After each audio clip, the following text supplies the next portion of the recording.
Good afternoon and welcome back to my workbench, where today I'll hopefully be doing something a little more interesting than finding a shorted wire in the LED light strips that I've put up recently. Which was interesting in itself, considering how long it took, but anyway, this should be a little more interesting. I've got lots of meters here and wires and things, and it looks quite fascinating, but actually it's not that exciting. I mean, well, it's very exciting, but no, well, I don't know how to say it. Now I am just making myself look boring. But what I'm really trying to say is I'm going to test these transistors. A rudimentary test. So I'll just go back over the story so far of why I'm doing this, in case anyone's interesting. I have a power supply here. It's a Dell, well, it's not a Dell, it's a Lite-On, but it's out of a Dell. This power supply here, it's out of a Dell small form factor PSU, and it's quite small and skinny, and anyway, computer it's out of is quite small, and I would like to use it as a computer running Windows XP for my old legacy equipment that needs parallel ports and things. Anyway, it's a nice small size, and I figured, well, hey, it's quite good, but the power supply has failed so far twice. So firstly, when I got it, all the output capacitors, well, most of them were blown. They were just Capexon junk. Yeah, so I replaced all those with Panasonic ones, and everything seemed fine, and it ran for, a couple of months or so, and there was no problem that I could see. But then after that, it would randomly, well, it didn't even turn on, and then during testing it would randomly turn on, it would randomly turn off, and just was being a bit strange. And all the voltages were fine when it was running, but and just randomly wouldn't work. And I wasn't really sure what was going on, and I looked at it a bit and eventually found this little board here on the side, which contains the supervisor chip for the PSU, monitoring chip feedback and stuff. It also does the fan speed control on here. It does the power good output, PS-on signal, all that kind of thing. And when I hadn't actually looked at that board prior, when I replaced the output capacitors, because it was all tucked in under these output wires and everything, and I just hadn't really bothered looking at it, to be honest. But after the power supply stopped working for the second time, I inspected it more closely and found a whole lot of disgusting corrosive glue on half of it, which was eating away at the legs of a transistor and a 431, and half the pins that connect the board to the main board were also covered in the glue, and a few capacitors were also starting to rot because of the glue. So yeah, I kind of needed to replace a bunch of things on it, and hopefully that should fix that problem and stop it intermittently not working. And I'm pretty sure that's well, very surprised if that's not the problem. But anyway, so I needed to replace, as I said, replace some capacitors, replace the connector on here, replace the TL431, all those basic parts, no problem. But there's also a transistor here which drives the fan, like I just said, and that's also just really rusty, and I'm not going to trust it. So, and we don't want the fan to quit working on this, considering how small it is. It really needs a fan, so we don't want to have anything unreliable. So what did I do? Well, I went to Aliexpress and bought some dodgy transistors. Of course. A 2SA1023. I just thought, for fun, I'd have a look and see what we get. So I already did a video on these, basic one. I don't think many people really liked it because I didn't really go very in depth. Unfortunately, I didn't have enough equipment. I still don't really have enough equipment to do a really good test on these, but I am going to do a test now which will be a little bit more in depth than what I did previously with the other one. I just tested the gain basically and the multimeter, and that's pretty much all I did. So here I'm actually going to do some tests with the thing hooked up and check the voltage and stuff, and we'll see how that goes. So these transistors, it's a 2SA1023, also KTA1023, depending on who you buy it from. Obviously it's all the same thing, just different manufacturers. It's nothing super interesting. It's just a PNP transistor. It's rated for, I think, maximum voltage is 120 volt. And yeah, it's also rated 1 watt dissipation. and it has what they call a transition frequency of 120 megahertz. I think it's the point at which the gain of the transistor drops to zero, or not zero, sorry, the point at which the transistor's gain drops to 1. So basically it's not amplifying anything anymore. But I don't have anything that can output a signal up to 120 megahertz, so I can't really do a full test, and there are no characteristic curves for that parameter in the datasheet or anything, so yeah, I don't know really. They just spec gain and a bunch of other things like maximum voltage and power rating and all that. But I did get a little concerned after someone told me they bought some transistors and found that they were dissipating, that the voltage drop on them was too high. They were dissipating far too much power and burnt themselves out. I'm not sure exactly how he was testing them or what exactly was happening, but it seemed a bit dodgy, so I thought I'd better test this one to be sure that it's actually doing what I expect it to do. And like I said, it's just a basic controller for a 12 volt fan. It's only about 100 milliamps, so it's pretty simple. I mean, I don't think you need 120 megahertz. There's no PWM control or anything on this. It's all just full linear. There's a thermistor connected to the secondary side heatsink. It's just, really basic thing.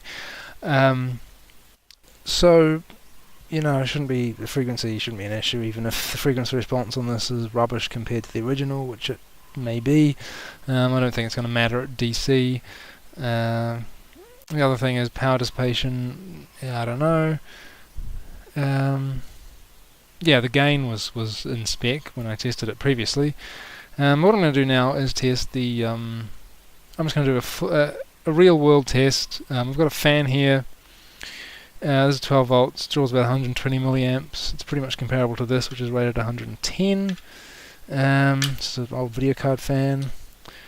And I've just got the thing set up, and I'm just measuring the voltage across the fan, across the transistor, collector to emitter. I'm measuring the current through the circuit, and I'm going to measure the temperature of the transistor as well. I've got a potentiometer to adjust the base current, so I can vary the stuff, and we can see what happens to different voltage levels. And I'm just going to chop the camera around so you can actually see the displays on these meters, because at the moment it's probably not very useful. So I'm just going to do that, and we can see what happens, and hopefully this will be a bit interesting. Here's the setup in a bit more detail with the meters on, and hopefully you can actually see what's going on. So this shows the current through the circuit. This is showing the voltage across the fan. This is showing the voltage across the transistor, and this is showing the temperature at the transistor's case. So basically, I'm just going to turn this all the way off so nothing happens. You can watch the fan over here, and when I plug in the power, which is 12 volts, nothing much should happen, or at least the fan shouldn't spin anyway. So we can see that the circuit's drawing about 8 milliamps. But currently nothing's happening. The voltage across the fan is 1.8 volts. The transistor is not completely off, but hey, that's fine. Doesn't really matter for this test. If I actually just disconnect the base resistor completely, the current drops down to pretty much nothing. There is obviously some leakage slightly, but hey, that's fine. Anyway, plug this back in. 1.8 volts across the fan is not enough to turn it on, but if I start increasing this, we see that the voltage, you'll see at this point, the voltage will keep going up. Nothing much is happening at the moment. But here we go, current is starting to slightly increase. Voltage is starting to increase. About 2 volts. The fan starts to spin at about 3.5 volts, 3.7 volts. Not very fast, obviously, and we're taking about 50 milliamps. For the fan, but the fan is about 120, so if we keep turning this up, now we got 11 volts across the fan. We're dropping about 1 volt across the transistor, and we're drawing about 150 milliamps in total. Now, the interesting thing here about the temperature is that with the fan at full speed, we're drawing a full current, but the voltage across the transistor is quite low. So if we consider that this is, well, I'm not sure this meter is exactly accurate, but it's saying 0.9 volts. If we have a look at what that actually is, we look at the power, that's 0.9 times 137 milliamps is 123 milliwatts. So the transistor is dissipating about, a tenth, a little bit over a tenth of what it's rated for, which is 1 watt. So 120 milliwatts, it's almost 1/10 of that. And it's running at about 26 degrees, which is not too bad. It's just only slightly above ambient. But if we turn this down, that's where it gets interesting. If we turn this down so that the fan is running at probably its slowest, the fan only has 4 volts, 3.8 volts across it. It's running quite slowly. You might actually be able to see this. And now we're actually dropping 8.2 volts across the transistor. And you'll see the temperature is starting to go up.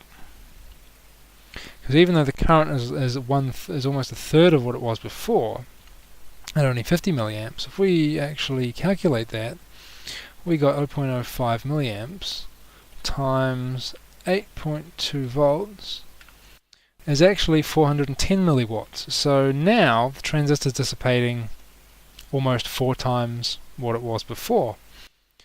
Because it's running as a linear regulator, it's reducing the voltage to the fan. So it's wasting the power, and this is getting no power. Well, it's not getting as much power, and now we see the transistor's temperature is increasing quite dramatically compared to what it was before. It's almost twice the temperature now. It's going from 25 to almost 50. And that makes sense, instead of the power being dissipated in the fan, it's being dissipated in the transistor. That's how basic linear fan control works. You just dump the power out of this instead of in here. Obviously PWM is much more efficient because you don't have the power wastage and you have a better control at slow speeds, but this is a much simpler, easy way to do it. Anyway, and for a small fan it's not like it's going to waste a huge amount of power. But okay, this transistor, now this is the original transistor, bear in mind, this is the original one. It's getting 50 degrees. Now the rating for these is I think maximum junction temperature of 150 degrees. Of course the case temperature will be lower because obviously thermal resistance, the die inside this package is going to be hotter than whatever's getting out. But I mean 50, that's pretty warm. So the inside, I don't know exactly how hot the inside of the transistor is going to be. I don't know if it's going to be 60, 70, whatever. But we're running about half capacity of what it says, which is 1 watt. It's 50 is okay, I guess. It seems to be stabilizing about 52, 51. So this is kind of worst case scenario for this thing. It's running this fan at the lowest speed. It's probably just paying the max amount of power as it is at the moment. And yeah, it's not super hot, but there we go. So now the question is, well, how does the replacement one, this one here, how does this potentially dodgy one from Aliexpress fare compared to the original? Well, that's what we're here to find out. So let's just power this off. And I'll swap them over.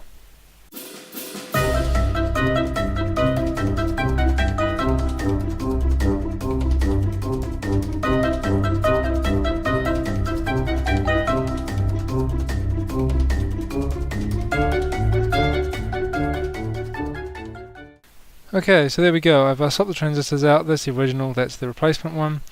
We'll just let it go down, cool down to room temperature. I'm just ignore that meter. I think it's being a bit funny because the battery's almost flat. But hey, let's power this on. Again, I've put this all the way back to off, so nothing's going to happen. And there we go. We got 10 volts across the transistor, 2 volts across the fan. If I wind this up a bit, it's going to start going. Starts going again at about, well, actually this is 2.8, so this is actually even slower than before. So if we look at this, let's see what we got here now. We got 39, 40 milliamps approximately. What's this? 0.04 times 9.19. Okay, that's actually a bit less power dissipation. Let's turn it up a bit. Let's see if we can... oh, that's down, sorry. Let's try and set it about the same as we had the previous one. 50 milliamps. There we go. Let's have a look at that. So we got 0.05 times 8.16, 408 milliwatts. So yeah, the same power dissipation as previously. 4 volts across the fan, 8 volts across the transistor. As you can see, it's heating up. Maybe a little bit more than the previous one, but still, well, actually, it is definitely heating up more than the previous one. Yeah, this is definitely a bit warmer, isn't it? So this one was doing, what was it, 52, 53? And that one, this one's doing 58? Okay. So it's definitely running hotter. And that is with the same voltage. 8 volts across the fan. No, 8 volts across the transistor and 4 across the fan. 59, so yeah, it's getting quite warm, isn't it? Or is it stopped about this? Is it 60, 59, 60, is that about where it's going to stop? I don't know. Obviously ambient temperature will play a part here. It's not that warm in here. And you know, inside the power supply it's going to be a lot warmer, so that's something else you have to take into account. What's the ambient temperature operation going to be? I mean, for example, they often spec things as temperature rise above ambient. So if the ambient temperature in here is about 20 degrees, or at least that's what the transistor was originally when I checked it, 19, 20 degrees. This is basically running at 40 degrees above ambient. So let's assume, for example, you know, the inside of this power supply is not going to run at 19 degrees. It's stuffed in a little box. It's got a fan. I mean, admittedly, the fan is quite close to this board here. Actually, I'm not sure you can see that. It's probably not in the shot, but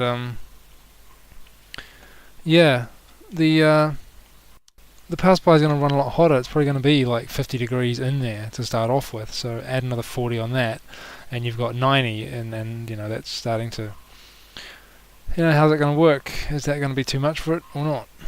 I mean, like I said, the thing's only rated for 150, so hey, it's putting out its own power. The ambient temperature is going to be quite warm. Who knows? Is this going to overheat? I mean, this is definitely running, what is it, 10 degrees hotter than this one?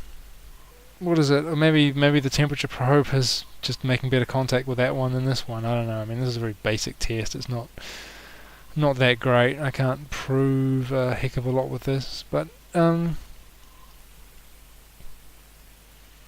it is plausible that that this transistor is less efficient in some way, and it is in fact overheating. Well, not overheating, but it is heating more than this one. And that's the thing. I mean, you don't want to use something like that. So who knows? Let's see how hot it gets. Up to 64. I'm going to leave it running for a bit and see just how bad it is.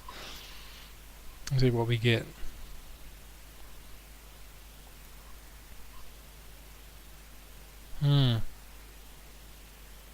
So I guess the question is it possible that this will fail when I'm using it in the circuit? I mean, it can handle power. It can in fact dissipate 400 milliwatts. And now my multimeter's dying.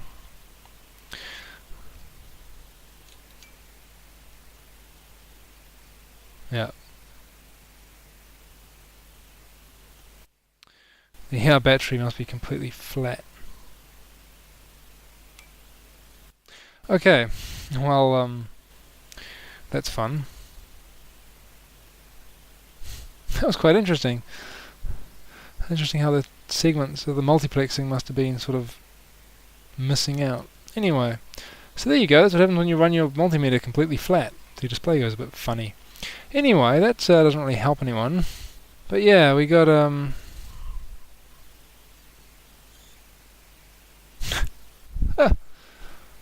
oh dear, the poor thing.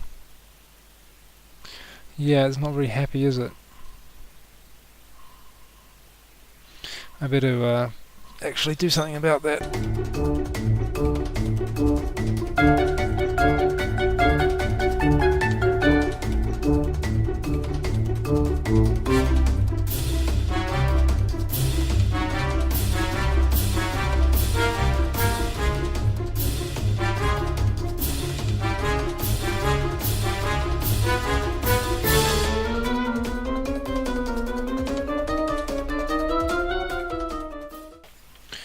Okay, that's good. Don't have a low battery warning sign anymore.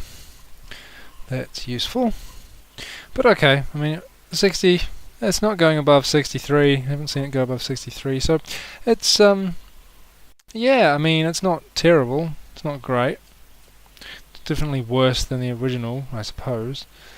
Although I think I put the tape on tighter on this one, so maybe I'll try it again on the other one. See if it makes a difference.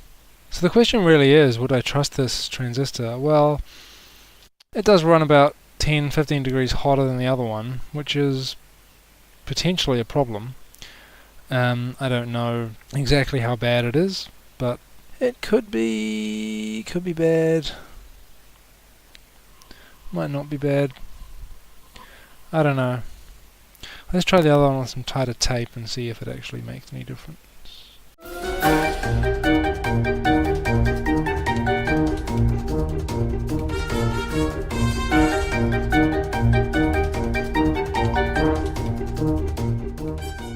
So yeah, I've put the tape around the original transistor a bit tighter now, seeing as the first time I tried it, it was kind of loose, and I put it on a lot tighter for the Aliexpress one, the replacement one. So now the temperature seems to be increasing. Once again. Yeah, it doesn't seem to want to go above 50, does it? Well, the other one went to 60. What if we try... Oh no, hang on. If we bend that...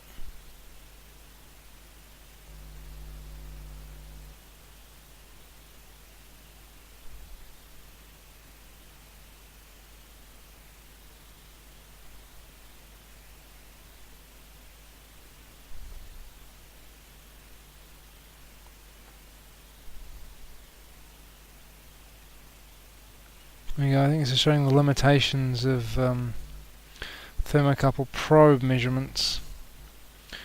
They're not very accurate, are they?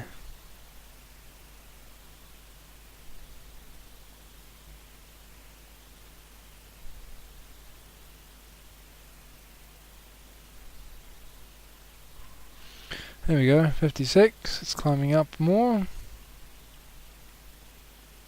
You know what this thing really needs? 57? Interesting, now we're going back up again to almost 60. So maybe really it's not an issue. Maybe the real problem... I was just about to clip something over it to hold the thing on properly, then I realised that would act as a heatsink and fire off the reading. But there we go, okay. So now the original one's pushing up to 60. So... I don't know. Okay, so they are about the same, I suppose. In general, they're about the same. Yeah, I mean, an infrared thermometer would be probably better, or maybe a laser one. But I mean, the thing isn't blowing up; it's not catching on fire. They are running about the same temperature, so possibly that's all there is. I mean, maybe they are pretty much matched. Maybe these things are pretty similar. Who knows? It seems to work, doesn't it? So far, despite me saying that cheap Aliexpress transistors can be cheap, this one's actually surprisingly working quite well compared to the original one. So yeah, that's pretty funny. Maybe I'll have to eat my own words. Maybe there's nothing actually wrong with this thing.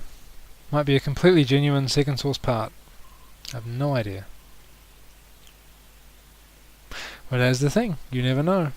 You buy something on Aliexpress, eBay, you have literally no idea where it came from, where it was made, whether it's a second, a reject, some kind of pre-production sample. Is it a, what is it? You really don't know. So, hey. I'm wondering, I wish I had a function generator that could go up to 120 megahertz and actually test that claim and do like a detailed analysis of a frequency response curve for these things, but yeah, I don't really have the equipment for that. I'm going to stop here because it does look like there's really, for the purposes of fan control, I suppose, this thing seems to be working perfectly fine. And the original one is almost getting 65, so if I put my finger on it, that's quite warm. Yeah, it definitely feels quite toasty. But now my finger's sucking away all the heat, so now it's cooling down. Anyway, yeah, that's probably it for this little experiment. Okay, well that was an interesting little experiment. Seems like the transistor's probably quite fine for this application. Doesn't really seem to be anything wrong with it that I can see, especially for a fan control anyway. I guess really what I've mostly learned here is that temperature probe contact is more important than what you're actually doing. So, without an infrared one though, I don't really see I can do much better than this unless I, made epoxied the thing onto the side of the transistor or something, and even then it's kind of overkill for something where you can't really measure the die temperature anyway. So I'm just going to say that they were both running at around 60 to 65 degrees, so they're probably pretty much comparable, and the voltage dropped across the transistor was the same in both cases, so it seems to be fine, really, unless it has some issue with the temperature inside the power supply. Again, I'm running this just on the bench in open air where it's quite cold. You see the actual ambient temperature is about only 20 degrees, so yeah, we don't know how it'll survive in a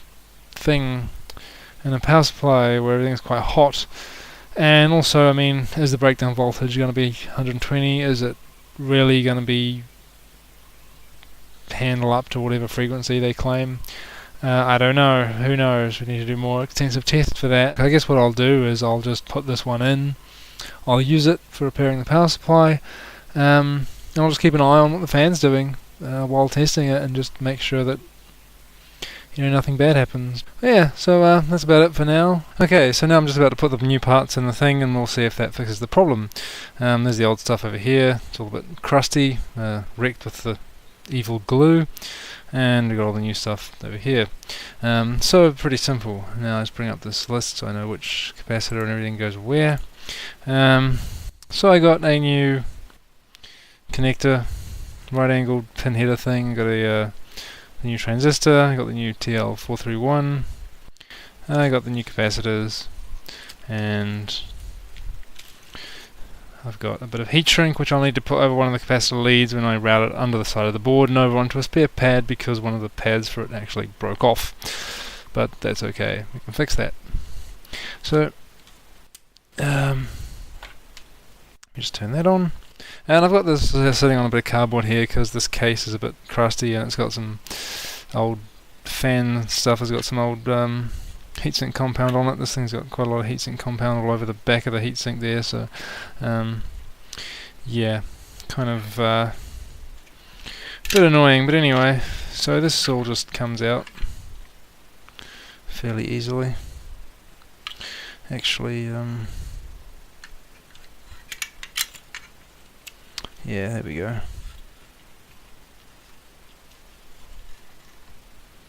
And then the PFC coil there,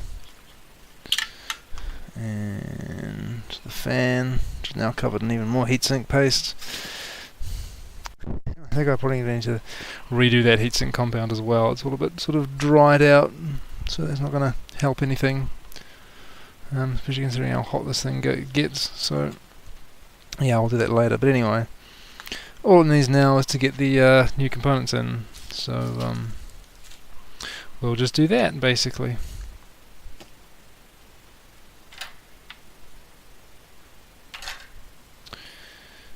Nothing particularly exciting there, but hey, I'll show you how that goes. So let's see.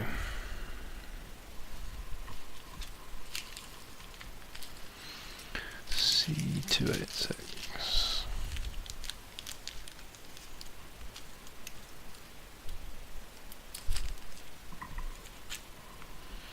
Say.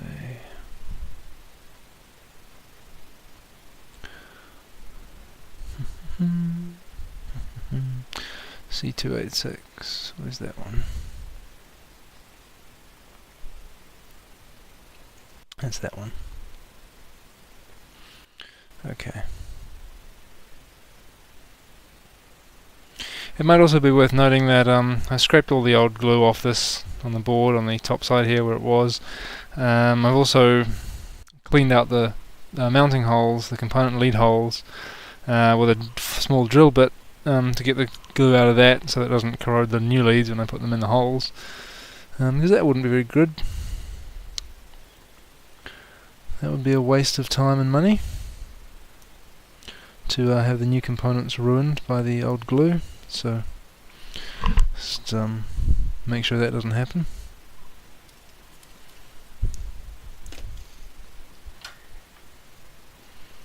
And anyway,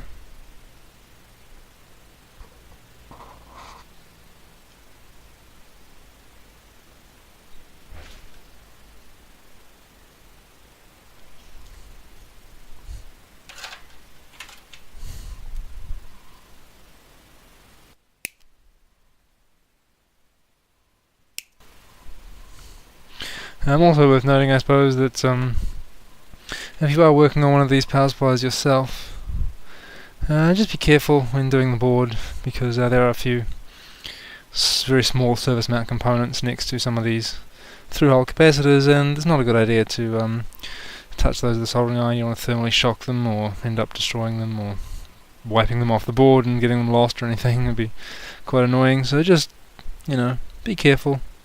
Use a small tip on your iron, and if you can, and just make sure you don't do anything silly. Anyway. Okay. 7, okay, so we've done that one. Where's my mouse? There it is. C405, 401 and 404, all 22 microfarads. And that's these three up here, so we can just do those.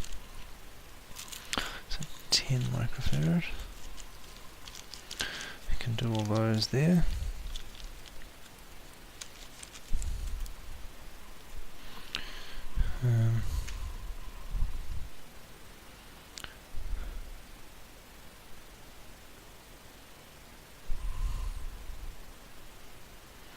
Obviously also pay attention to the polarity of these when you put them on the boards. When you bend the leads over, you have them around the right way.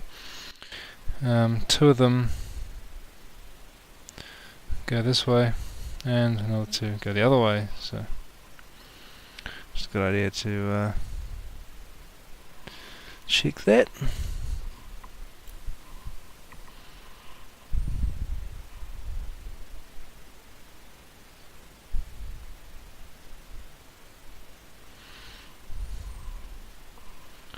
Actually, I'll do the bottom ones first.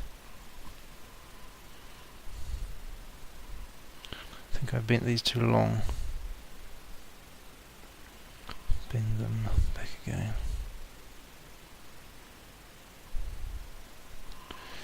Okay.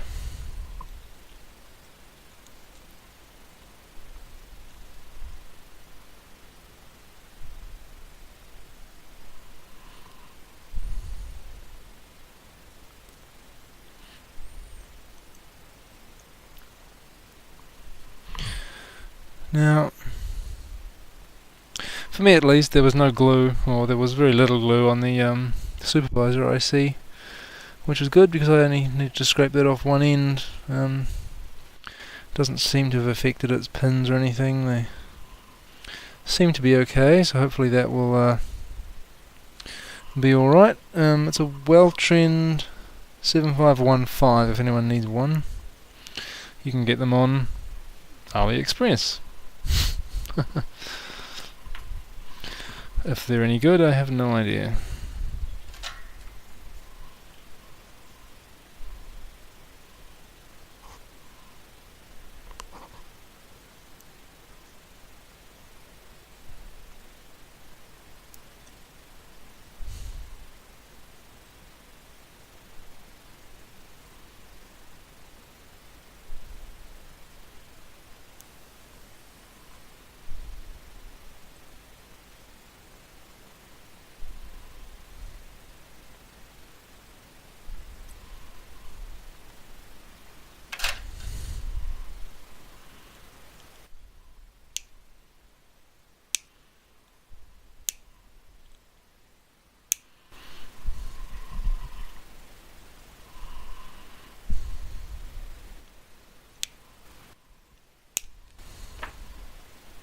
And yeah, I keep all the leads. I trim off components. Well, the long ones anyway. They can be quite useful as jumper wires for breadboarding and also for other stuff. So I find it's quite worth it. C409 is a 10 microfarad.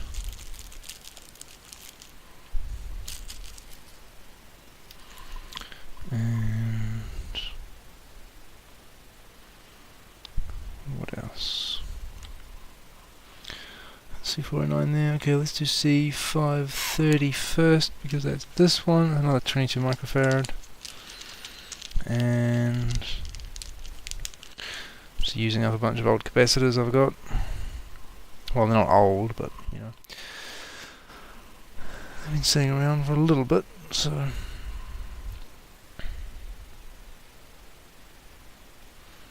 Anyway, that goes under these wires, so it's going to be easier if I do this one first. And it also makes sense to do C409 last, because that's the one that's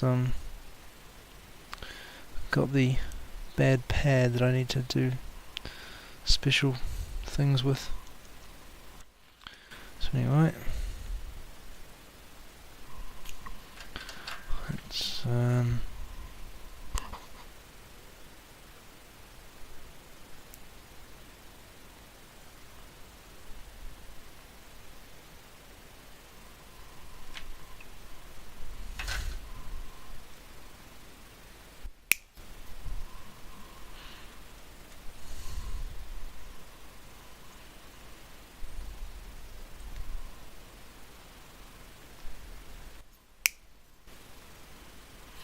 hang on. So that's supposed to be connected to that.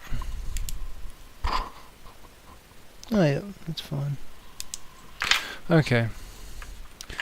Just thought I might have shorted the lead to another one, but it's connected by a trace anyway, so it doesn't really matter. Okay.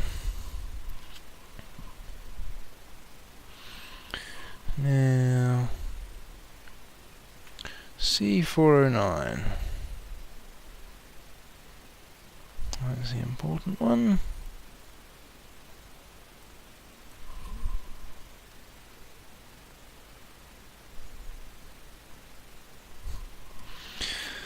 Let's see, I might need some tweezers.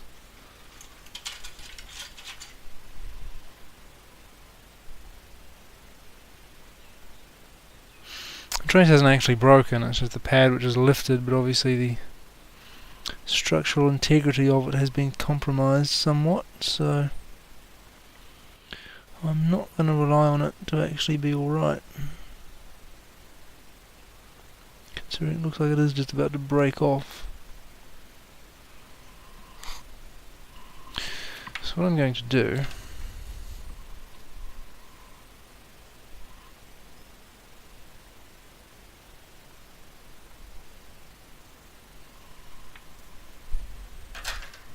is put some heat shrink over it.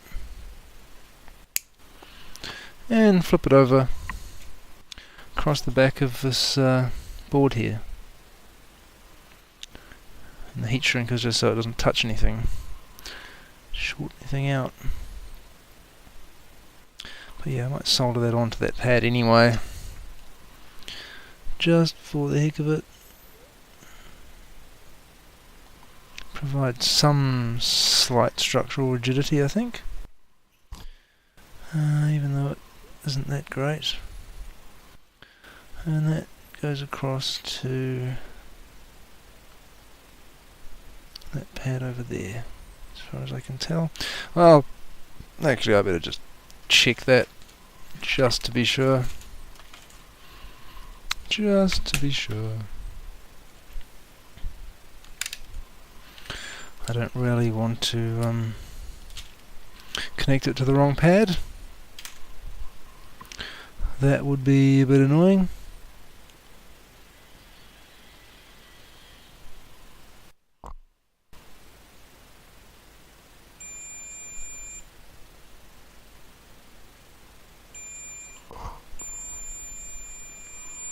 Yep, those are supposed to be connected, so that's alright then.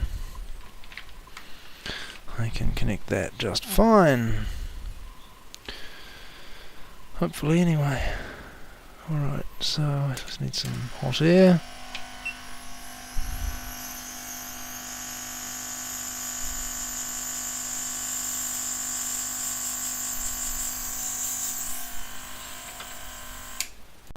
There we go. And now I can just bend this over, connect it to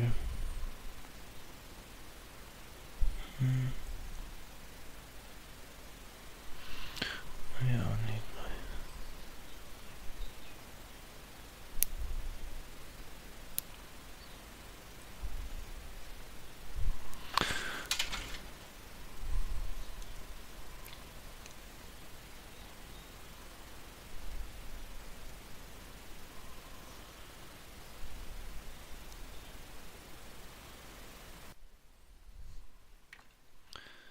which is quite annoying when a trace gets broken, especially on such a small board as this one. Or well, not a small board, but a very tightly laid out board. But it could be a lot worse. At least it's only a single layer board and all that, so it's not too bad, to be honest. If this was a multi-layer board, it could be quite a pain, or almost impossible, so let's see what happens with this.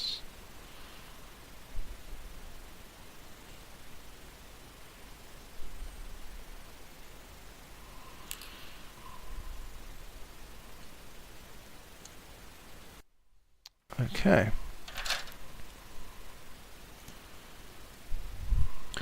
Just check that.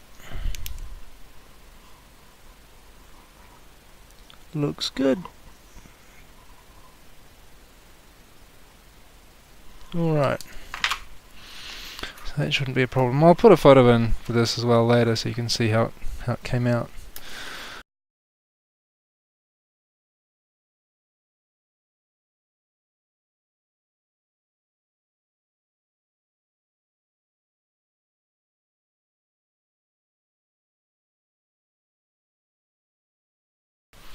So now we've got to put the new 431 in. Making sure to get that around the right way. It's IC301.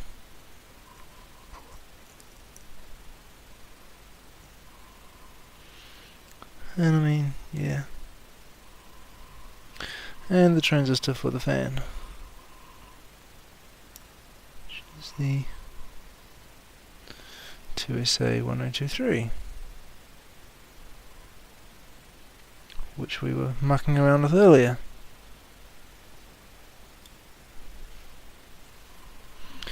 And there we go. that should be alright.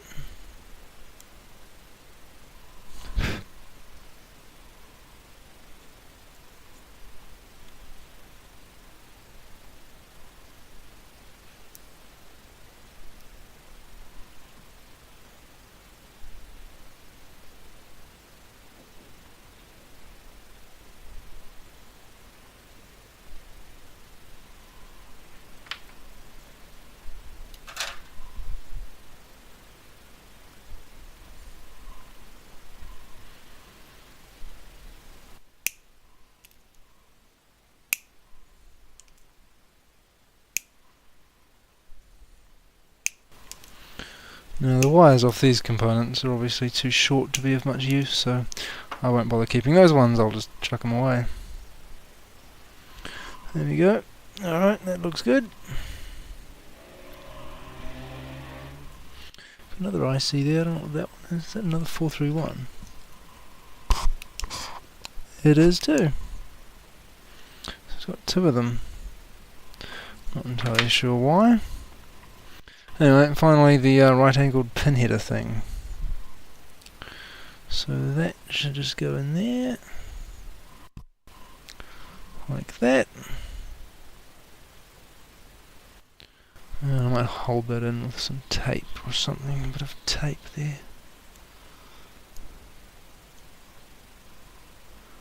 Should be alright. Just make sure it doesn't get misaligned or anything.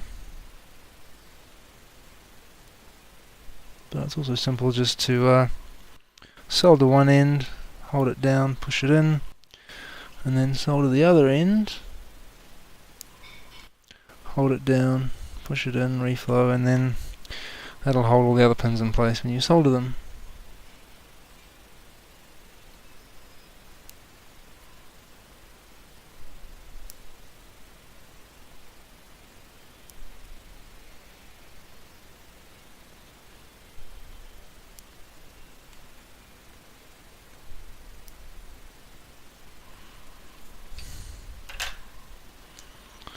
Now I can pull the tape off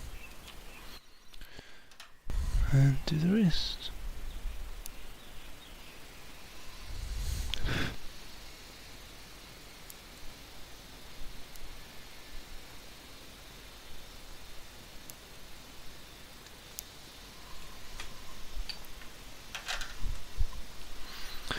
Alright, so that looks all good. Don't need that.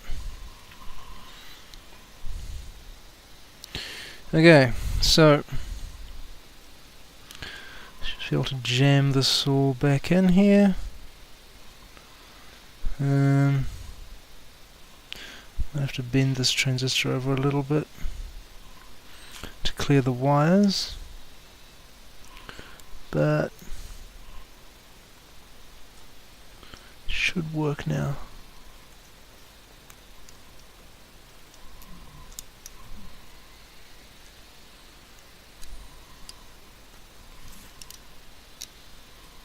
There we go.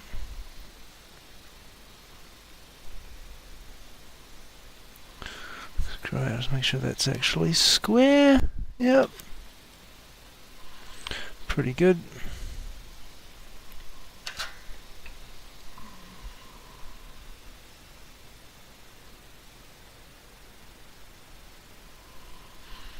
But again, we can do the same kind of thing.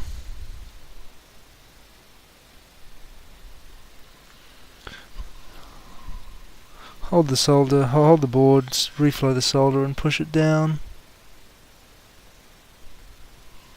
And then once you've got all the joints connected, it'll have enough mechanical strength to hold itself in place anyway. And should be fine.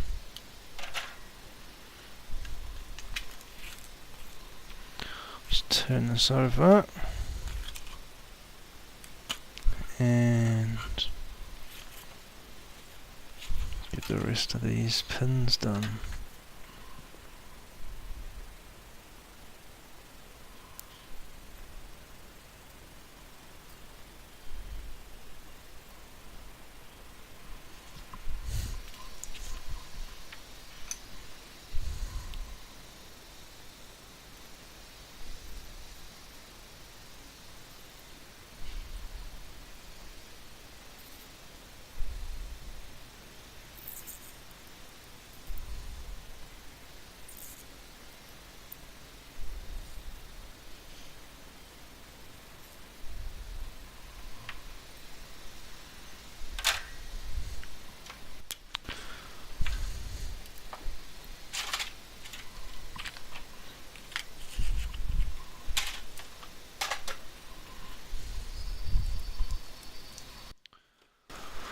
yeah, that should be about it, I think. So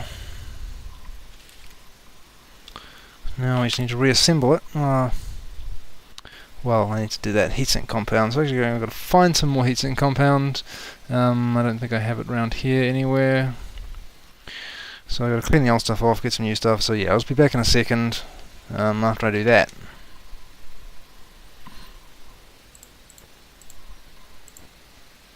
Okay, so now I've cleaned off all the old heatsink paste. So I put some new stuff on. Stick that over there. And I got some fresh stuff on there, so I'm just going to put this thing in the case. Also cleaned most of it off the fan that was on there, so that shouldn't be a problem anymore. And so now I'm just going to put this back in the box, and then we can see if it works. So that's just the tricky bit of trying to get this back in there without getting heatsink compound all over everything where it's not supposed to be.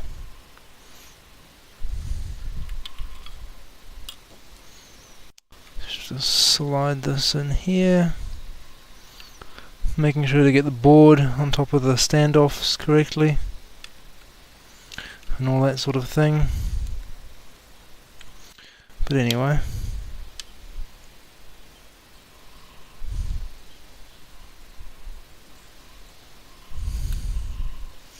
so we've got to get this insulating plastic here.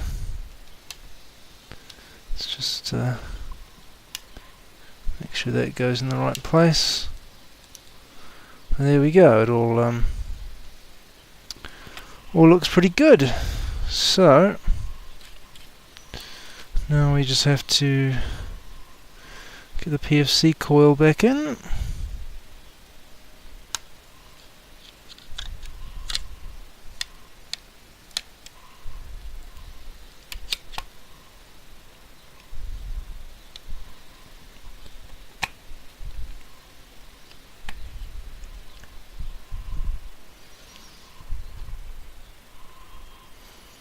Obviously I need to screw that on the case there, so let me find the screws for that.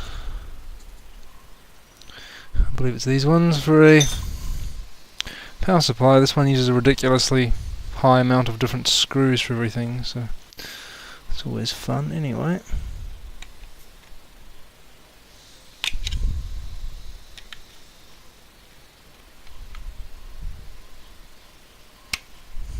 There we go.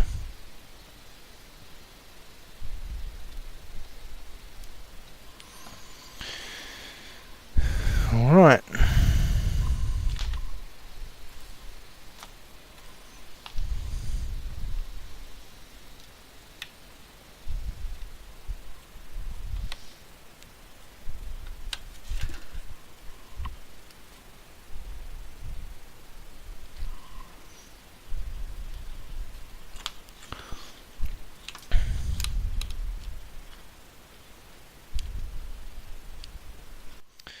Now there's a bunch of screws to screw the board into the case, so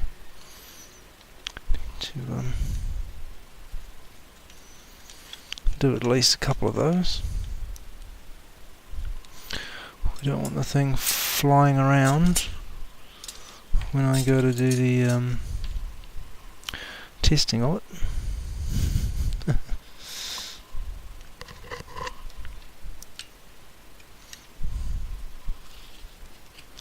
And of course these things are quite a pain.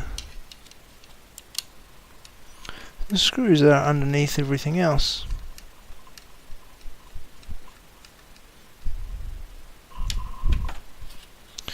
But anyway, that's alright. There's one that goes down in here somewhere.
And I've managed to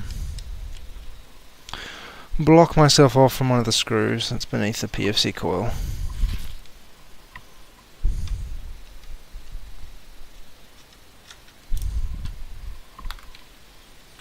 So that's fun.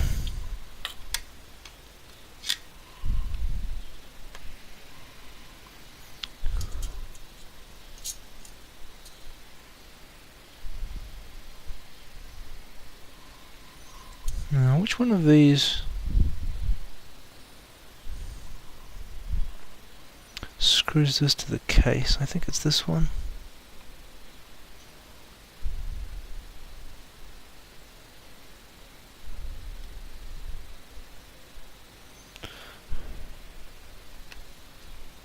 No, it's not that. Must be one of these.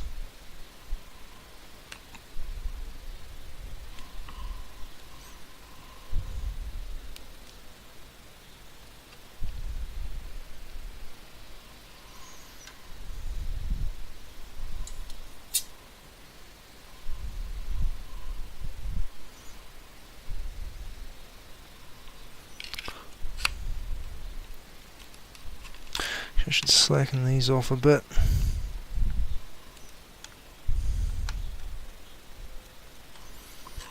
Make sure it's pushed up nice and tight against that case there.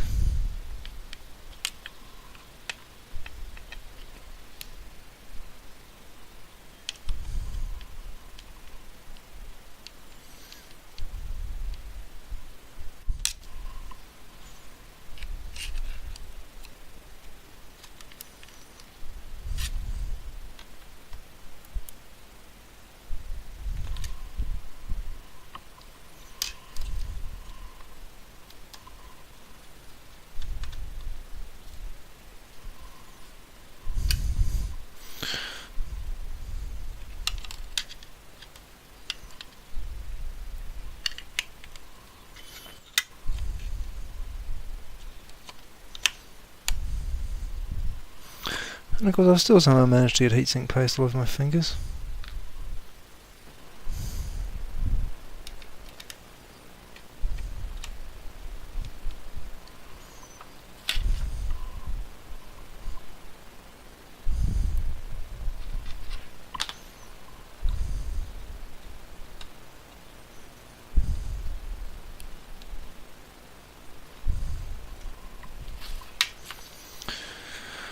Okay.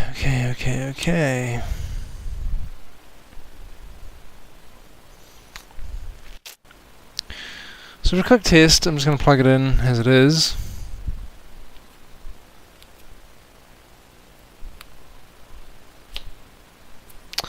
And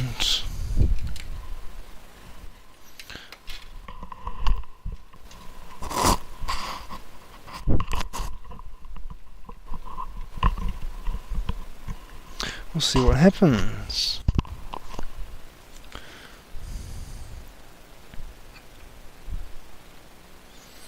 And hopefully it doesn't blow up.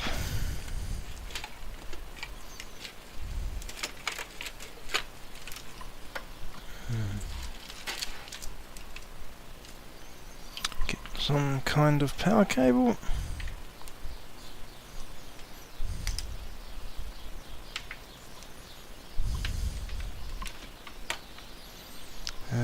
Should put this in here.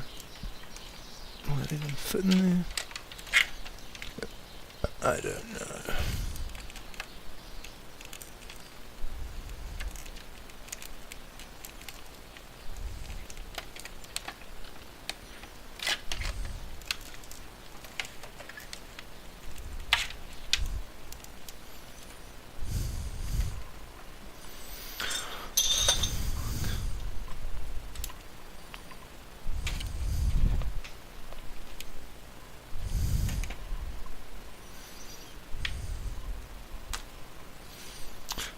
The voltage selection switch is correct. And when I plug this in, hopefully it won't go bang. Because that would be fun if it did, wouldn't it? Let's see. Okay, that's a good sign. Nothing's going on fire. So the next step will be to check the 5V standby. Do we have anything coming out of there?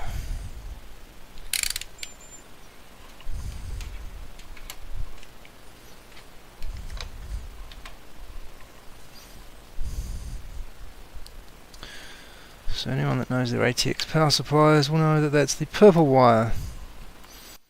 Even though this is out of a Dell, they've actually used the standard colouring on this one. So we have got 5V standby at 4.996 volts, so that seems pretty good. And nothing's caught fire yet, so that's a good sign. So the next step then is to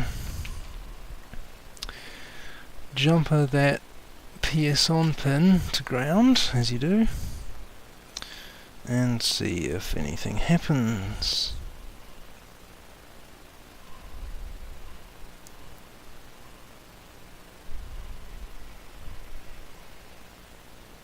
Hang on, this is not very good.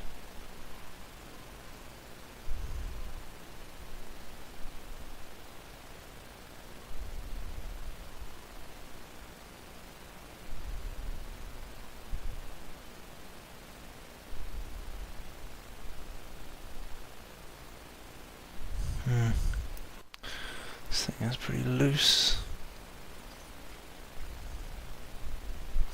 I need like a proper frickin' jumper to plug this into. Or something. A nice thick wire that doesn't fall out.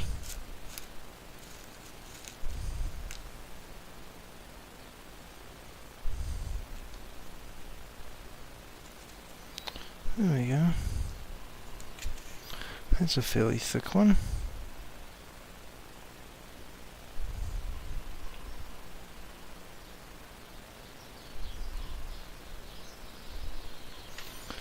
Okay, fan is spinning.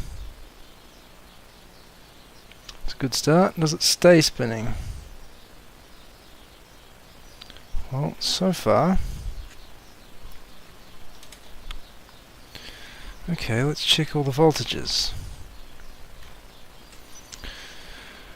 What have we got? So 5V standby should still be running at 5V. Let's just make sure that it is. Still 4.9, yeah, that's good. Let's check 12V. 11.7, that's a bit low, but there's no load, so it's probably just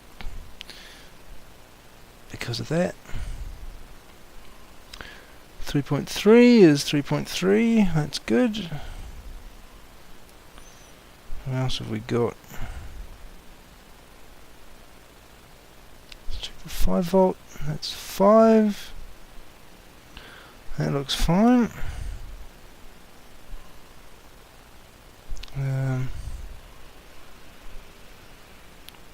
Got negative 12. It's at negative 12 perfectly. That's good. And our power good wire, which is the grey one. Oh shit. Well, bugger.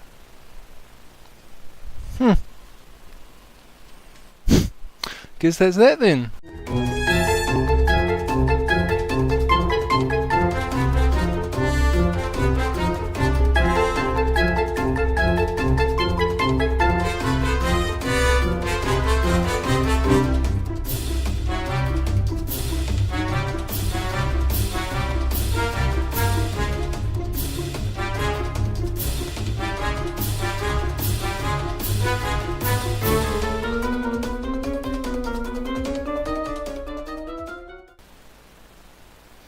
Well, maybe the problem wasn't the secondary side at all then. Maybe the problem was actually in the primary side all along.